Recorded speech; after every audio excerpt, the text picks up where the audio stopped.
Indiana became a state in 1816, and very early on, as early as 1818, Congressman William Hendricks, who was our third governor, incidentally, and he was from Madison, he declared it was of the utmost importance that a military road be built from the Falls of the Ohio to Lake Michigan, because those were the two major water routes. Transportation was primarily by water in the early 19th century. The concept of major roads was still pretty new.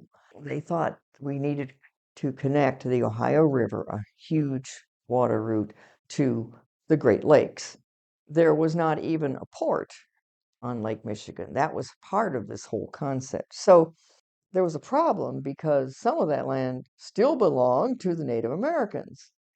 There was a treaty in 1826 between the Potawatomi and some U.S. commissioners. These were Lewis Cass, John Tipton, and Governor James Brown Ray. And this commission and the Potawatomi, they basically agreed that the Potawatomi would cede the rest of Indiana that was in their control to the state. The U.S. Congress granted to the state of Indiana sufficient land to build this highway. So in a way, it was a federal highway, even though it was entirely within the state of Indiana. So what they did was they granted them a right-of-way, 100 feet wide, and then a section of land for each mile of road. And this would be on opposite sides of the road. And what they did with those sections was they would sell that off, and then they would use that money to construct the road, because there was no road. This was all brand new. So the idea was a land route that would link the two water routes, and not incidentally, bring people into the interior where the new state capital was of Indianapolis. And Indianapolis had only just been established as the capital in 1825. So they knew they would have to go from somewhere on the Ohio River to Indianapolis, and then from Indianapolis up to Lake Michigan in some way. They hadn't figured out the routes yet. The only requirement of the northern route from Indianapolis to Lake Michigan was it had to go through Logansport, because there was an Indian agency there. In 1826, the year of this treaty, several citizens of Madison discussed the notion of this turnpike. There was an editor of a Lawrenceburg newspaper said, "Well, no, we should have a turnpike from Lawrenceburg to Indianapolis, and we don't care whether there's going to be one built for Madison because we want it from Lawrenceburg." So, and this went on and on. All the towns along the Ohio River were thinking, no, this is where the road should begin, for obvious reasons. It would become a major port. There was sort of a fever for turnpikes at that time, turnpike being a road on which you would pay to use. So very few of these came to fruition in any form, in any road, because the reality of the Michigan road became more likely, and finally, Madison was eventually selected as the starting point. There was an act of legislature in 1828. They appointed 3 commissioners from southern Indiana counties to lay a road between Indianapolis and Lake Michigan. So then they went up there and they chose what they called the most eligible route. They found the mouth of Trail Creek along Lake Michigan. That looks like a good harbor. And so Michigan City was born in 1831. And so it was the product of the building of the Michigan Road. So the Michigan Road is not to Michigan, it is to Lake Michigan. That's what's the whole thing. That's what it was named for. The route between Indianapolis and Logansport was pretty obvious. It's a pretty straight shot. But then, to continue on straight to what was becoming Michigan City by that time presented a big problem, because the Kankakee swamps, as they called them, were in the way there. The Great Kankakee Swamp was huge. Took up parts of 4 counties. It was drained and dredged and to within an inch of its life, and there's parts of it today being restored, but at that time, it was virtually impassable. The commissioners found this completely impractical. We can't build a road through here. It would cost too much if we even could build it. So they said, well, we'll find something else. So they tried to skirt around it. So hence, they went a little bit northeast out of Logansport to what is present-day Rochester, and then headed straight north to what is present-day South Bend. Nothing there either. There was a small settlement there, a couple of settlements actually, and they thought this was a great area, so we'll take it up to there. That became South Bend, the South Bend of the St. Joseph River, and then from South Bend straight to Michigan City. So in 1830, finally, the General Assembly of Indiana established the route from Madison to Indianapolis was to be through Greensburg, and then Indianapolis to Logansport, and then to South Bend to the mouth of Trail Creek. So that was the route. And it was supposed to be 100 feet wide, at least initially. So they built that road. And the sad thing about that is it was very soon supplanted by a very early railroad, the first railroad in Indiana. It was first a short line, but then from Indianapolis to Madison. So the Michigan Road did not last very long as a major route to Indianapolis because the railroad was built very soon after that.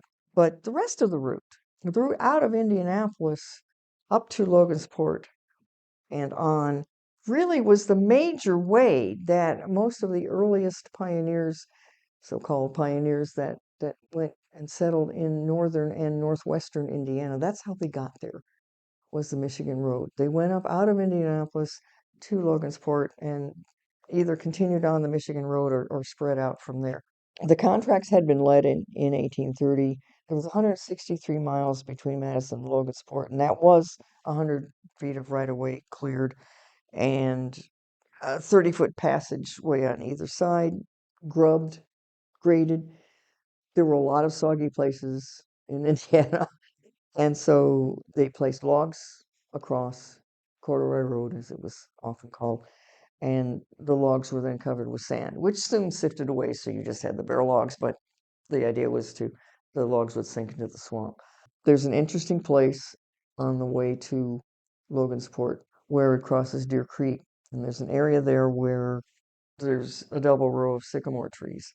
The story is that they used green logs and the trees sprouted out of the ends of those logs. It seems unlikely, but if they were green, it's possible. Sycamores are called by some people a weed tree. They're beautiful, and to this day, those rows of trees stand. And until about 30, 35 years ago, you could still drive through them. When it got to Logansport, it took much longer beyond that. By that time, the state was starting to run out of money. Some of the guidelines were altered. They made the roadway only 66 feet wide, instead of 100, and it was cleared of all stumps over 1 foot, which made riding, you can imagine, in a Conestoga a little bit rough. Creek banks were graded, so you would have to, ford the creeks. There were some causeways built through swamps and mud, but of course they had tried to avoid swamps as much as possible by bypassing the Great Kankakee Swamp. There was a panic in 1837, a big depression. It prevented the state from giving any more financial aid to this highway. It wasn't done yet. And of course, it stopped most of our internal improvements. There was just a rush of internal improvements at the time that included canals as well. So all the canal construction was stopped by this panic. There were some noises about building railroads, and a few were, the railroad right-of-ways were under construction. All this was stopped for a time because of this panic. There was no money to be had. So the legislature brought the Michigan Road into the same class as the other state roads that were built during that internal improvements age.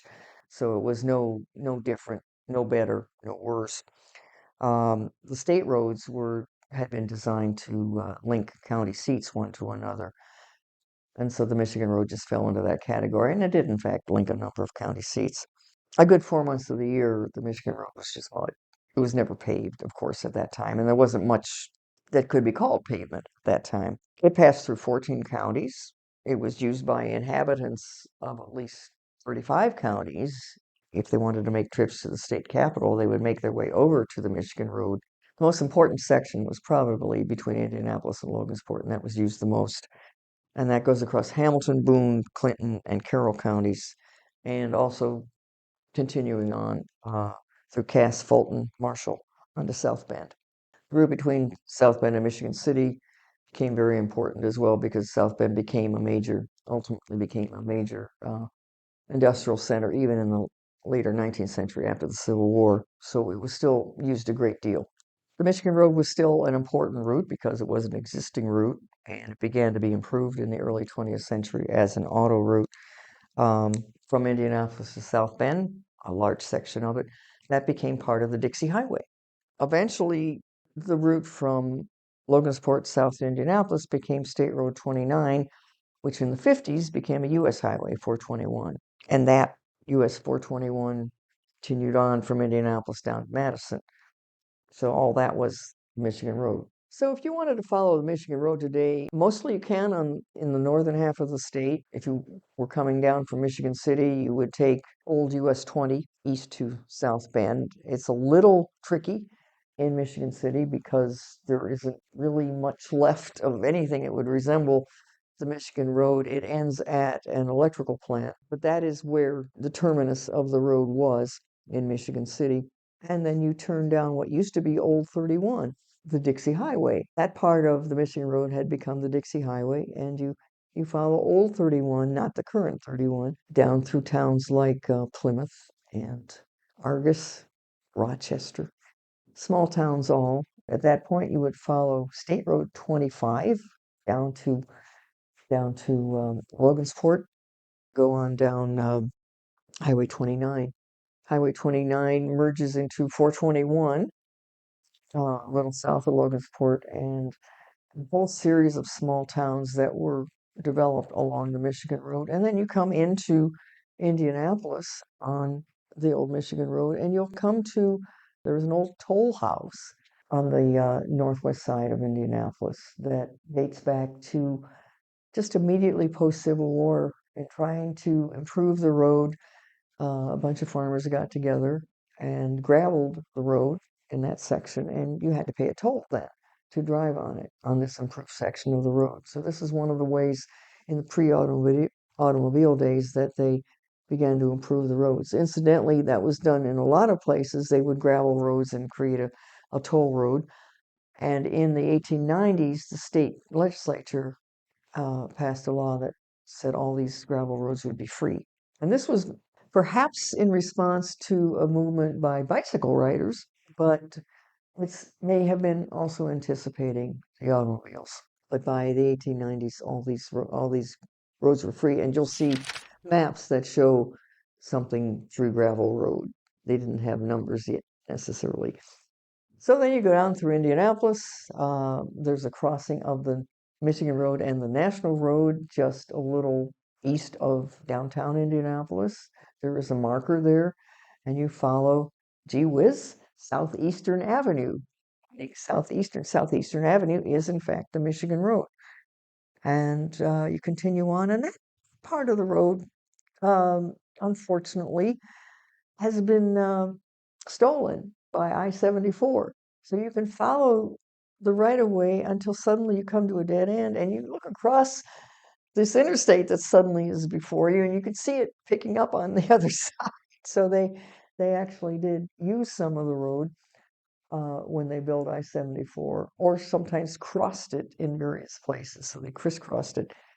But you can eventually make your way down to Shelbyville. And out of Shelbyville, you take Broadway, and Broadway is the Michigan Road, and you continue out, and there's a whole many miles there that look very historic. You'll find again a lot of old historic buildings along there going through these small towns. And it goes through Greensburg. One way you can make sure you're on it is it says Michigan Street. Gee, there must be a reason for that. If you go on Michigan Street in Greensburg, you'll find a beautiful historic district with lots of mid-19th century houses that are very grand. And you follow that and angle into the square, the courthouse square, and follow present-day 421 down to Napoleon. And then be careful. Don't stay on 421 because that is not the Michigan Road. You have to catch it just south of the cemetery of Napoleon. There's a straight shot. It's straight south, and that is the place where you'll get the closest to whatever the 19th century road looked like. You will cross a few stone bridges, which are very interesting, and you get to eventually near the Jefferson Proving Ground, which is the former Jefferson Proving Ground, part of which is now a nature preserve, and part of which is a fish and wildlife area, I believe, and part of which you do not tread upon because it was the Jefferson Proving Ground. There is unexploded ammunition on it, they fear, so you can't go on that ground at all. But the road skirts it, crosses a beautiful triple arch bridge, and you come into the north side of Madison on that bluff that is way high above the river. And instead of coming in where 421 comes into Madison, you can follow that road and kind of ease your way down that steep slope. It's still an existing road. It's called Michigan Road, and you'll find your way into downtown Madison, and you'll see where it eventually reached the Ohio River, and that would have been where the docks were.